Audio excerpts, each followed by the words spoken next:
When the doubt gets loud, but answer that call. Vision ain't real till you grind at speed, so breathing deep. Then call the damn leads. Call the damn leads. Hey, welcome back to Call the Damn Leads, the show by sales professionals for sales professionals. I'm your host, Drewbie Wilson. With more than 2 decades in sales, I've seen it, been through it, heard about it. Now I'm bringing those stories to you, my favorite people in the world, the sales community. Because let's be honest, this is the greatest job on earth. It doesn't matter where you come from, what background, what personality type. And today you're going to really see that. You can make an amazing life in sales. And the reason I'm already starting this thing off the rails is because I'm bringing back my good buddy, Paul Childers. And so for those of you who don't know Paul, go back. He was one of our first dozen episodes on Call the Damn Leads when we started this podcast. And his story had me in absolute tears and still does to this day when I happen to come across it and give it a listen. So make sure you go back and give his other episode a listen right after you listen today. Paul, how you doing, brother? It's exciting to have you back. Doing well. Can't complain. Well, you know, we've been having a lot of fun today, and we knew this thing was going to get a little bit wild, but I want to jump in, and I want people to hear an update on some of the new crazy stuff you've got going on, just because it's so wild to see. Yeah, car sales was fun. Referencing back to that first episode, if you want to go listen to that, there's a very good, clear reason why I ended up getting out of car sales and now spend my time at a desk job, much safer. It's been fun. It's been a good, what was that? 2 years ago now, almost? 2 years, yeah. 2 years. We've had a lot of good stuff rolling with our company, with Blue Sky. We've been very lucky with the clientele that we've been serving. We have a very dialed in process, and the key dominator that I've found in all of our client success stories and client success results is the thing you talk about every day, right? It's show up and do the work, right? The clients that show up, they're on the calls, they follow processes, they ask questions, they engage with us. Kind of a pretty ridiculous stat is they have a return of investment on the low end between 70 and 80x. On the high end, we've even had a few of them push 1,050, right? X return. That's crypto numbers. So that's saying that a company that comes to us and pays our fee, which is about $8,250 for the year, typically sees a return in access to the capacity of capital they already have, somewhere between $450,000 up to about 1.5 to 1.8 million that they didn't have already accessed. And what's super interesting about this is when you and I did our first call 2 years ago, and I was like just launching Call the Damn Leads, I had absolutely no idea really what business credit was, how it worked. Like I kind of knew some of the foundation stuff because you had given me some insight to it, but like had no idea what the hell I was doing. And then as we worked together and you helped me kind of get things established, one day I woke up and was like, man, it'd be really nice if I could go and run some extra ads this month because things are cranking. And I'd like to have access to be able to do that. And like, I have some credit cards, but maybe I don't want to use those ones. And you're like, well, hold on, man, let me make a couple introductions. And within a week, I had 2 different banks who are like, yeah, totally, Paul.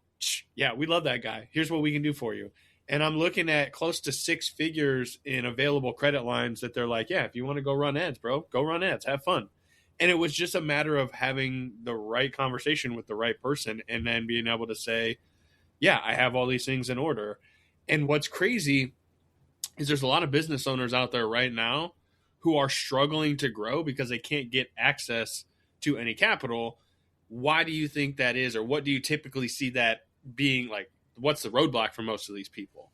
Yeah, I mean, the common roadblock is how they're set up, how do they look, how do they come across the lenders, right? So it's all a controllable item. We just don't necessarily do the best that we can to control it because we don't always know why we have to control these details, right? We're talking about addresses matching in the right areas. We're talking about phone numbers, your website. Ooh, my business can screw everything up.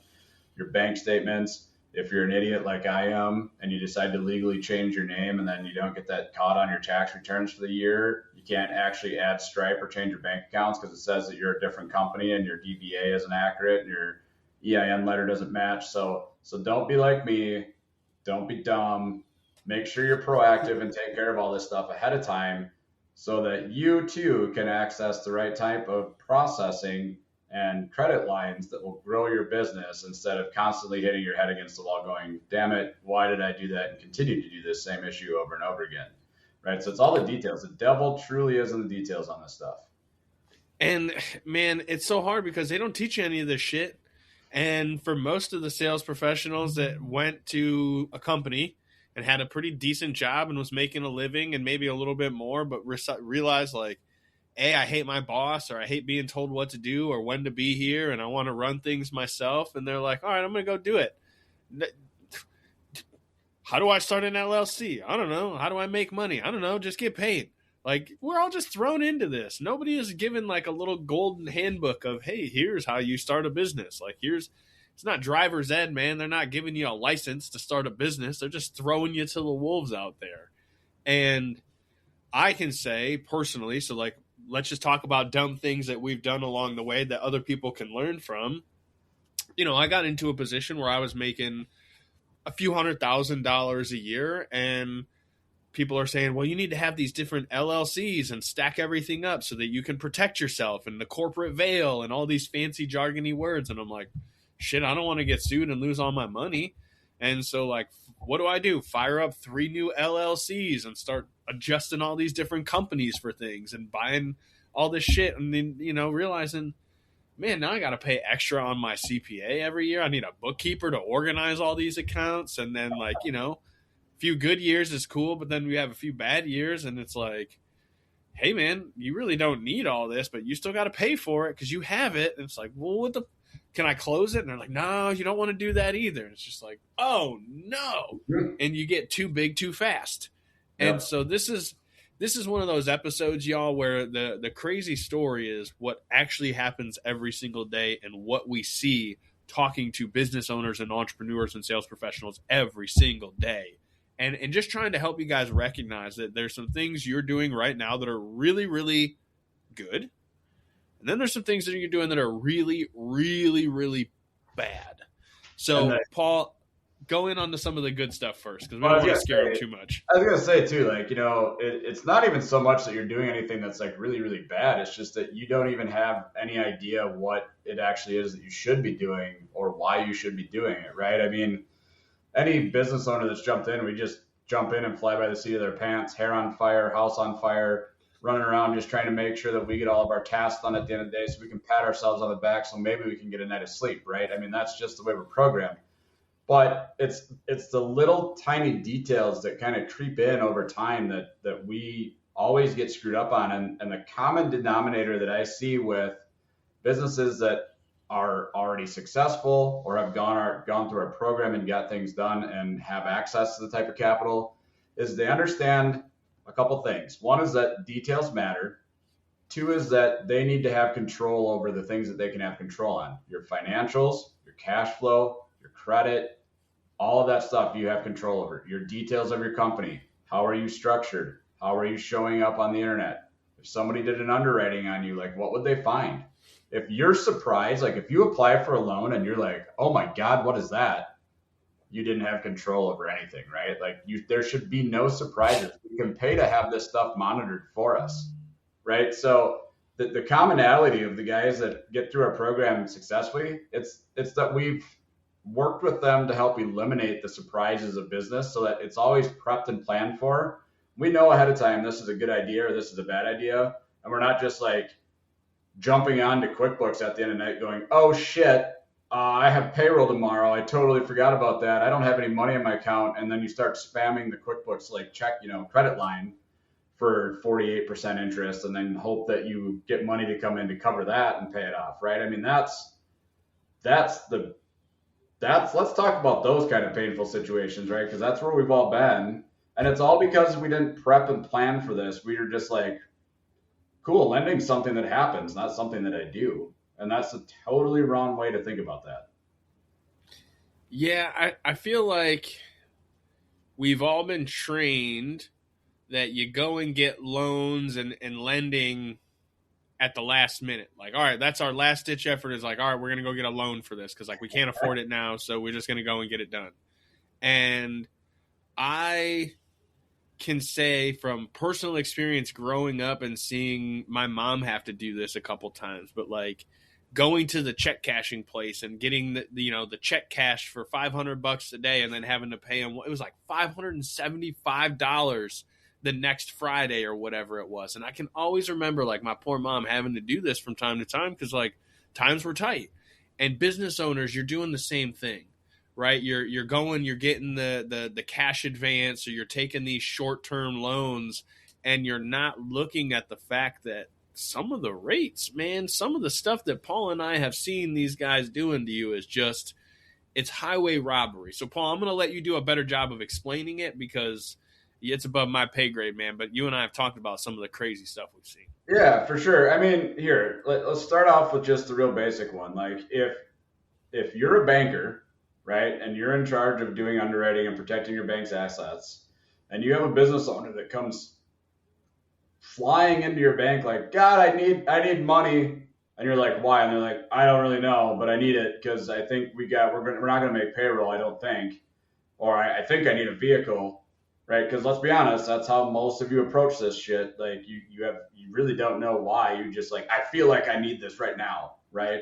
It's like, this isn't diarrhea, right? It's not like if you don't scratch that itch right now, it's going to go away, right? It's one of those things that it's like, this isn't a right now issue. It's you should have planned for this 4 months ago, right? So let's first start there, because that's honestly where I see most owners approach lending from. It's like, shit, I need this right now, or I feel like I need this loan right now. I don't really know why, but it feels right.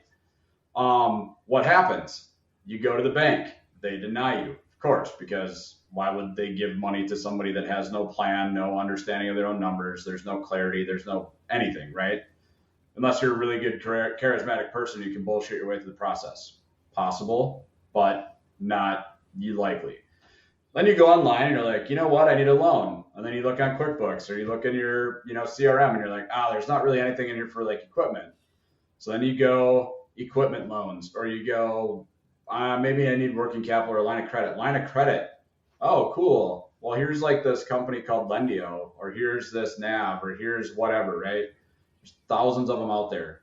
You submit your information, and you'll probably get one phone call right away from a broker, right? And then unfortunately, you're going to get 15 phone calls every 30 minutes for the rest of your life. But that broker is going to get out. Those guys call the damn leads. Dude, it's insane. If you want to learn about good people that know how to follow up, it's these brokers. It's because they're desperate, just like the rest of us. So what happens is then you get into their broker program, and they're going to sell you on either a working capital line, or they're going to call it like a hybrid line of credit or a line of credit. But what they're not telling you is what's actually happening. And usually these loans end up being a weekly or daily payment. If you ask them what the actual interest rate is, they're not going to be able to tell you, because it's usually a factored rate somewhere starting between 1.2 all the way up to a 1.44 on factoring, right? If you get up to 1.44, you're over 60% on your actual APR, right? 1.2 is closer to 20. But it's the stuff on the back end. There's a sliding scale that these guys get to use on the back end, these brokers, these lenders that are online. You don't know these people from Adam. They don't know you from Adam. You're taking out $150,000, and these motherfuckers, or excuse my language, are on the back end scrolling with this little wheel going, I could do 8 and that would pay me out $7,500. But if I go to 14, that pays me out $22,000. And guess what? That doesn't make your daily or weekly payment that much of a difference, and it's very easy to sell it to you, and your overall payoff really doesn't go up that much, right? And so what they do is they come back and they're like, hey, we got you approved. Here's what the numbers are. We can get this funded to you within 24 hours. It'll hit your bank account tomorrow morning. How's that sound? Well, shit, that sounds pretty good to me. I got money in my account. I'm good to go. Well, that's not good, because what happens is, unless you have a fast turnaround where you can just quickly pay that loan back off, right? As those daily payments continue to tick, those weekly payments continue to tick, it ends up causing excessive stress. It ends up causing pain. And then if you've got people that aren't paying quickly, it's a bad situation to be in. But good news is that broker, they were able to pay for their kids' private school for the year. So I guess that's positive for that there, right? I mean, it's a strange world because, hey, you and I are not against selling and making money and earning a living, right? There's nothing wrong with that objectively. But the way that we've seen the manipulation be played and the way that the guys will glaze over certain aspects of it, just kind of making it sound way sexier than it really is, that's the hardest thing because we know so many guys that got into a hard spot and now they're constantly on the hamster wheel that they're going to struggle to get off of because now they're buried in these different high interest daily, weekly payments that are just chipping away. And as you said, they get close and then someone slow pays or they get something that goes wrong and they got to make an investment and then they're right back into the dumpster fire. And it's just like this scary thing. What makes that worse is they've got access to your accounts, right? So then when they're working with you, they do a refresh, and we think it's like, oh, this is like great timing on their part that they just reached out to me conveniently all of a sudden. We're like, hey, it looks like you might need some extra capital. No, they've been watching your bank statements, and it's starting to tick down. And they're like, hey, like call this guy, like he's desperate again. Let's go get him some more money. Oh, we'll refinance you at a lower rate. Okay, cool. I went from a 1.44 to a 1.41. Awesome. Great. Thanks. Appreciate it. Right? Like that's what the game is. And that's the hook. And that's just, when you get into it, you're right. A hamster wheel, flywheel. And it literally takes 4 times the effort to get yourself back out of them. It sucks. All right. So let's say somebody is listening right now and they're feeling personally attacked because they're in this very situation where they've got some kind of high interest loan. Credit cards are typically 20 to 25%. So if you got too many of those can eat you alive if you're buried under them. But like, what are some of the things you could do right now that are the first step towards getting this under control? Because like you said, some people just don't know what they don't know. So what are some of the things we can give them that they can take action on? Yeah. So a lot of it just depends on where you're at, right? Like if you're just starting in these, your personal credit's still intact. You still got a little bit of room before you get under. If you get under 650 personal credit, it really starts to tighten down on you. And if your profit and loss statement is still trending positive, right? You got a 650 score, it hasn't hit there yet. There still might be an opportunity to get you out into a business term loan, right? Something extended over 10 years. They're not going to be the cheapest interest rates. It's going to cost you some stuff up front out of the loan, right? Because the banks are taking all the risk on. But there's options. If you've got family member that has good credit and is willing to put up and take a term loan out to roll you out, that's an option as well. If you have equity in a home, you can take that out. Again, it all predicates off of, does your personal credit still sit in a good position, right? Let's say that you've gone beyond that and you are literally just drowning.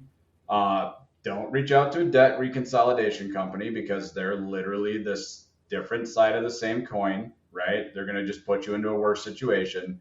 What you need to do is reach out to a lawyer that deals with this stuff, or the easy way, I guess you could say, is figure out how to sell. You have to sell your way out. You have to figure out, this is how much money is going out every day. This is how much money is going out every week. How many more appointments do I need to have this week? How many more calls do I need to make? How many more deals do I have to close?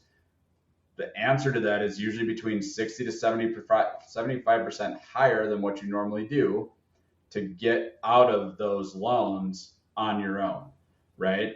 So sometimes the answer is reach down deep, find the gumption, become the salesperson that you are, go close some damn leads, because that's the fastest way you're going to make money. Sometimes the answer is there really isn't any other way out than the old-fashioned just wake up every day and come out swinging at them. Let's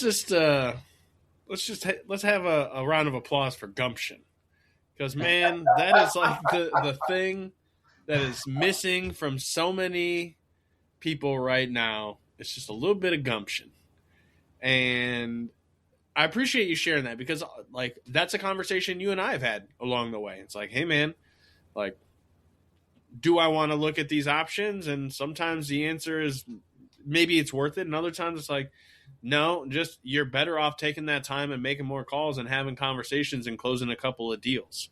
Because the time you're going to spend trying to figure out a solution to a problem that can be solved by just making some more sales, that's, I think, one of those things too that people will get into, paralysis by analysis. All of a sudden they're seeing all the numbers in the red and they're just freaking out, so they can't do anything, when sometimes, man, you just got to pick up the phone and call the damn leads.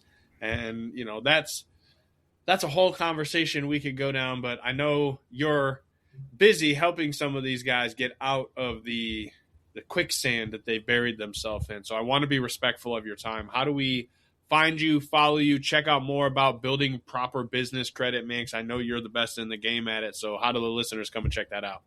Yeah, for sure. So Facebook, you can follow my personal page, Paul Childers. BlueSkyBizSolutions.com is our website. We've got a link there to our free credit guide as well.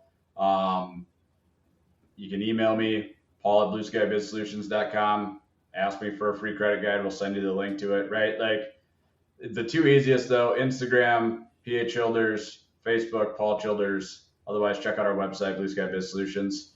I post everything on my Facebook page, on my personal stuff. Like, there's no secrets. I don't keep anything from people. It's all right there. Absolutely. And that's always one of my favorite things, is getting to see some of the crazy stuff that you're sharing, talking and working with some of these guys, and some of the deals that you've gotten them out from underneath after they, you know, take a little action and use a little bit of that gumption to do the damn work. So, man, thank you for taking some time out of your day to be here with us. Really appreciate it. Anytime, man. I appreciate it. Listen, you guys, if you enjoyed the show, if you got some value out of it, go share it on social media. Tag me, tag Paul. Let the world know that you invested some time. You got something in return. Maybe you know somebody who is like balls deep in some nasty debt and they need some help, and they just need to talk to the guy who can truly help them. Send them this episode. Let them listen to it. You don't have to tell them that you know they're like in deep. Like, if you know, you know. You don't have to call them out on it. You don't have to make fun of them.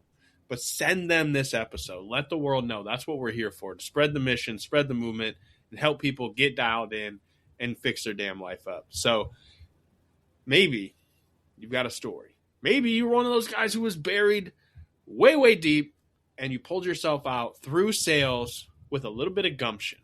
I want you to come on. I want you to tell your story. Head over to callthedamnleads.com/podcast. Send us your details. Get signed up. While you're there, grab a hat, grab a sweatshirt, keychain, book, something. Support the movement. We'll see you guys next time. Go call the damn leads. When the doubt gets loud, but answer that call. Vision ain't real till you grind that speed, so breathing deep. Then call the damn leads. Call the damn leads.